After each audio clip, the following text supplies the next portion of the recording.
Welcome to The Wise Within. If you're searching for timeless wisdom to help you live with greater peace, clarity, and purpose, we invite you to join us by subscribing to the channel. Now, let us begin with a story. There are people who spend their entire lives trying to prove their worth. They work harder, they achieve more, they chase success, not because it brings them joy, but because they hope someone will finally say, "You are enough." At first, that desire seems completely natural. Everyone wants to be appreciated. Everyone wants to matter. Everyone hopes to be recognized. But somewhere along the way, something quietly changes. They stop living for themselves. Every decision depends on someone else's opinion. Every achievement needs applause. Every mistake feels like failure. And the saddest part is, they rarely notice the moment they lose their freedom. Long ago, at the foot of a quiet mountain, there lived a master sculptor whose work was admired throughout the region. Merchants traveled great distances to purchase his statues. His workshop was always busy. People praised his extraordinary talent. Young apprentices dreamed of learning under his guidance. From the outside, his life appeared perfect. But only he knew the burden he carried. Whenever he completed a new sculpture, he no longer asked himself, "Did I create the very best I could?" Instead, he wondered, "Will people like it?" If someone admired his work, he felt happy. But if even one person criticized it, he could not sleep. Little by little, the hands that once carved with confidence began to tremble. He was no longer creating from inspiration. He was creating from fear. Fear of criticism. Fear of being forgotten. Fear that someone else might become greater than he was. One quiet morning, an elderly traveler stopped outside the workshop. He carried no money, no gifts, no special clothing. He simply stood in silence, studying one of the sculptor's newest creations. After a long pause, he finally asked, "Who did you create this statue for?" The sculptor smiled politely. "For the person who buys it." The old traveler nodded, then asked another question. "And who should have been the very first person satisfied with this work?" The sculptor hesitated. No one had ever asked him that before. After several moments, he answered softly, "I suppose it should have been me." The old man smiled. If you cannot be at peace with your own work, because you are always waiting for someone else's approval, then even if the entire world applauds you, it will never be enough. The old traveler walked toward a large block of untouched stone resting beside the workshop. He gently placed his hand upon it. Then he spoke. "This stone never tries to prove that it is stone. The river never tries to prove that it is flowing. The ancient tree never tries to prove that it is growing." He paused, then quietly added, "Only people spend their lives trying to prove who they are." The sculptor lowered his eyes. For years, he had believed that his exhaustion came from endless work. But perhaps it had never been the work itself. Perhaps the true burden was his endless need to be accepted. The old traveler picked up a single fallen leaf. He placed it carefully upon the stone, then asked, "What if this leaf spent its entire life trying to become a flower?" The sculptor smiled gently. "It would never become one, and it would lose the beauty of being a leaf." The old man nodded. "So it is with us. When we spend our lives trying to become the person everyone expects, we slowly forget who we truly are." The sculptor looked around his workshop. Hundreds of statues stood quietly beneath the morning light. Each face was different, each expression unique. Yet for the first time, he realized they had all been carved from the very same fear. The fear of not being enough. The fear of not being admired. The fear of being forgotten. And in that quiet moment, he discovered something he had never understood before. Not every prison is built from iron. Some prisons are built from our desperate need for other people's approval. The workshop fell silent. The sculptor stood motionless, his eyes resting on the unfinished block of stone. For years, he had believed that his greatest challenge was mastering his craft. Now, he began to wonder if the real challenge had always been mastering himself. The old traveler slowly sat beneath the shade of a cedar tree. He poured 2 cups of tea. Steam drifted gently into the cool morning air. Without looking at the sculptor, he asked, "Tell me, when was the last time you created something simply because it brought you joy?"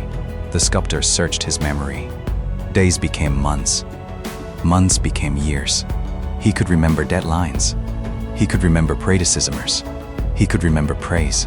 He could remember criticism. but he could no longer remember the simple joy that had first led him to pick up a carving knife. The silence answered for him.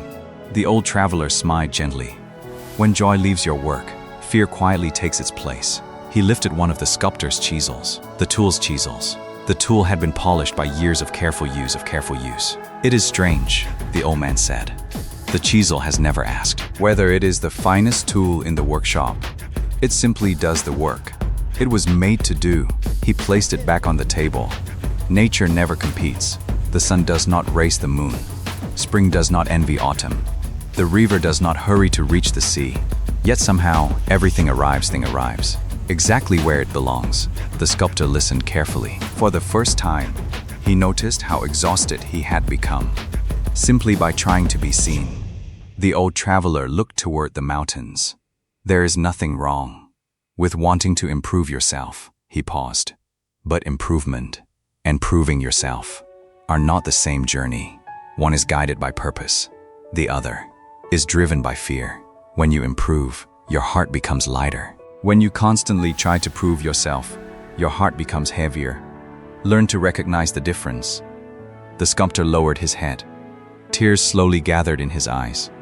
Not because the old traveler had judged him, but because no one had ever understood him so completely. "I've spent my whole life trying to earn respect," he whispered. "And now I don't even know who I am without it." The old traveler nodded with compassion. That is where every true journey begins. Not when you discover the world, but when you begin to discover yourself. The old traveler slowly stood. He brushed the dust from his robe and looked toward the distant mountains. The morning sun had climbed higher, filling the valley with a quiet golden light. He turned back to the sculptor. "There is one final lesson I want to leave with you." He gently picked up the unfinished block of stone. "You see this stone? It has no desire to become another stone. It simply waits patiently for the hands that understand what already exists within it." Has smiled. "People are much the same. You were never meant to become someone else. You were never meant to spend your life earning permission to be yourself. You were only meant to uncover the person you have always been." The sculptor closed his eyes. For the first time in many years, he felt something he could not describe. It was not pride. It was not excitement. It was peace. A quiet, steady peace. The kind that asks for nothing. The kind that depends on no applause. That afternoon, after the old traveler had gone, the sculptor returned to his workshop. He walked past every finished statue without stopping. Then he stood before the unfinished block of stone.